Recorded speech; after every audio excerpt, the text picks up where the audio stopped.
আমি হলাম বুদ্ধ, মন আমার শুদ্ধ। ট্রেনে ওঠা যেন জীবনের এক অন্যতম যুদ্ধ। দাদা একটু জায়গা হবে, আমি বসতাম তবে। হাওড়া তো অনেক দেরি, টুচরো গেল সবে। বর্ষা এখানে মানা, পুরো জায়গা আমার কেনা।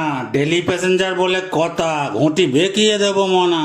উঠবে মানকুণ্ডু এলে, জায়গা রাখা বসবে বলে। তুই ওইখানেই দাঁড়া চেপে ব্যাগটা নিয়ে কোলে। দাদা পা থেকে একটু সরে, পায়ে দাঁড়িয়ে আছেন অনেকক্ষণ ধরে। ডান পাটার জায়গায় বাঁ পাটা দিচ্ছি, এটা ব্যথা করছে খুব জোরে।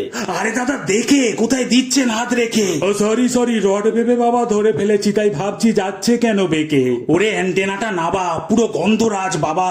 অ্যাকোমোডেশনের ওপর স্কিনিক বিউটি, যায় কি সেটা ভাবা।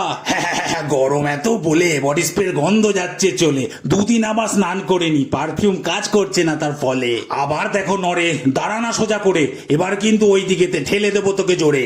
মন আমার সাদা, কি যে বলো দাদা। অ্যান্টেনা না বলে টিভির ছবি তো কাঁপবেই রে গাদা। আচ্ছা বালি কি ধরবে, কোন দিকে গো পড়বে, বলে দিয়ে আমাকে একটু হেল্প করবে। ফেললেই পড়বে, ধরালেই ধরবে। আপনার বালি আপনি যেদিকে খুশি ফেলুন, তাতে কেই বা কি করবে।